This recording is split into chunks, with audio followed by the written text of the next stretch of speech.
Welcome to K2V YouTube channel. நான் வித்யா சங்கரி. இன்றைக்கி நாம் பார்க்க போகிற ரெசிபி ராப்டு சப்பாத்தி. இந்த ரெசிபியை எப்படி பண்ணணும்னு பார்க்குறக்கு முன்னாடி நம்ம K2V யூடியூப் சேனலை இன்னும் நீங்கள் சப்ஸ்கிரைப் பண்ணலன்னா சப்ஸ்கிரைப் பண்ணி பெல் பட்டன் ப்ரெஸ் பண்ணிக்கோங்க. கூடவே இந்த ரெசிபியை லைக் பண்ணுங்கள், ஷேர் பண்ணுங்கள். அதோட இந்த ரெசிபிக்கு ரிலேட்டடான மற்ற ரெசிபி வீடியோ லிங்க்ஸை நான் கீழே டிஸ்கிரிப்ஷன் பாக்ஸில் கொடுக்குறேன்.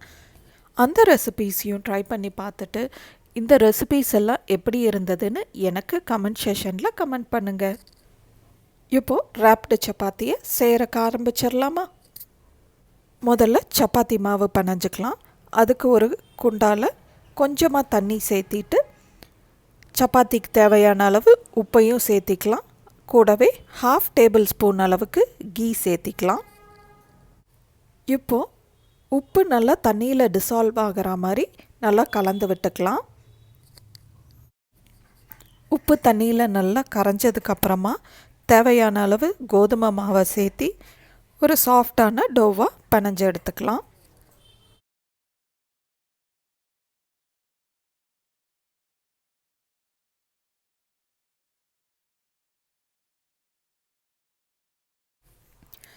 சப்பாத்தி மாவு நல்லா லூஸாக சாஃப்டாக இருக்க மாதிரி பிணைஞ்சிக்கோங்க. இப்போ இது ஊறட்டும். அதுக்குள்ளே இந்த ரெசிபிக்கு தேவையான வெஜிடபிள்ஸை வெட்டி அதை டோஸ்ட் பண்ணி எடுத்துக்கலாம். இந்த வெஜிடபிள்ஸோடவே 3 கியூப் அளவுக்கு பன்னீரையும் உதுத்து விட்டுக்கலாம். இப்போது வெஜிடபிள்ஸ் எல்லாம் ரெடி ஆகிடுச்சு. இதை டோஸ்ட் பண்ண ஆரம்பிச்சிடலாம். ஸ்கில்லட் நல்லா சூடானதுக்கப்புறமா 1/2 டேபிள் ஸ்பூன் அளவுக்கு பட்டர் சேர்த்திக்கலாம். பட்டர் நல்லா உருகுனதுக்கப்புறமா நம்ம வெட்டி வச்ச வெஜிடபிள்ஸும் உதுத்து விட்ட பன்னீரையும் இதில் சேர்த்தி காரத்துக்கு தேவையான அளவு மிளகாய்த்தூளும் உப்பும் சேர்த்திக்கலாம். இப்போது இந்த வெஜிடபிள்ஸ் எல்லாத்தையும் பட்டரில் நல்லா டோஸ்ட் பண்ணி எடுத்துக்கலாம். இந்த ப்ராசஸ் ஒரு 5 மினிட்ஸ் எடுத்துக்கும். வெஜிடபிள்ஸ் எல்லாம் நல்லா டோஸ்ட் ஆயிடுச்சு. இப்போ இதை ஒரு பிளேட்டில் ட்ரான்ஸ்ஃபர் பண்ணிடலாம். இந்த ப்ராசஸ் முடிகிறதுக்குள்ளே நாம் பிணைஞ்சு வச்ச சப்பாத்தி மாவு நல்லா ஊறி இருக்குது. இப்போ இதை சப்பாத்தியாக தேய்ச்சி எடுத்துக்கலாம்.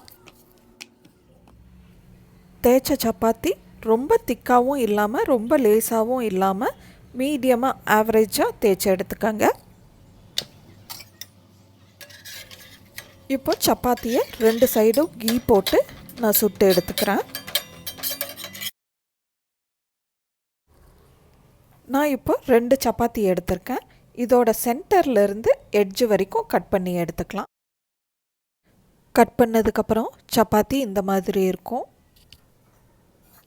இப்போ இதில் வெஜிடபிள்ஸை வச்சு ராப் பண்ணுறக்கு ஆரம்பிப்போம். முதல்ல டோஸ்ட் பண்ண வெஜிடபிள்ஸை சப்பாத்தியோட ஒரு குவார்ட்டரில் வச்சுக்கலாம்.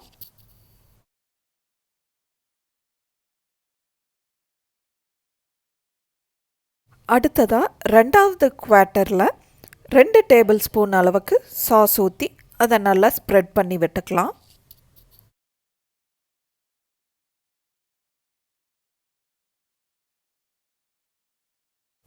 அடுத்ததாக 3வது குவார்ட்டரில் சீஸை ஸ்லைஸ் பண்ணி அதை வச்சுருக்கேன். இப்போ இதை ஃபோல்ட் பண்ண ஆரம்பிக்கலாம். ஃபர்ஸ்ட் குவார்ட்டரை செகண்ட் குவார்ட்டர் மேலேயும், செகண்ட் குவார்ட்டரை தேர்டு குவார்ட்டர் மேலேயும், 4th குவார்ட்டரை ஃபைனல் ராப்பும் பண்ணிக்கலாம்.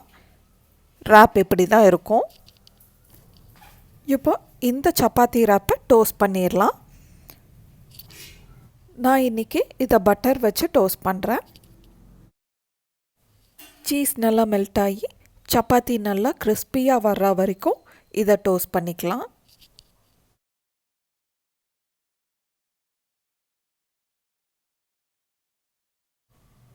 இப்போ சப்பாத்தி ராப் நல்லா டோஸ்ட் ஆகிடுச்சு. இதை தவாலேருந்து எடுத்துடலாம்.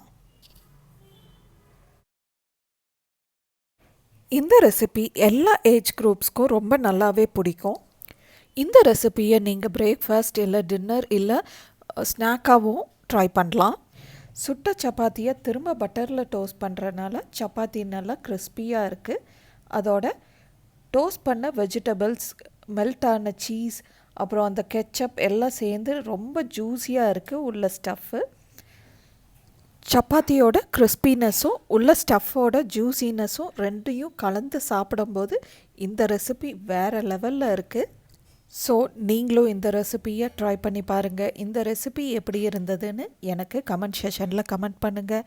கூடவே do not forget to subscribe, like and share K2V YouTube channel. Bye.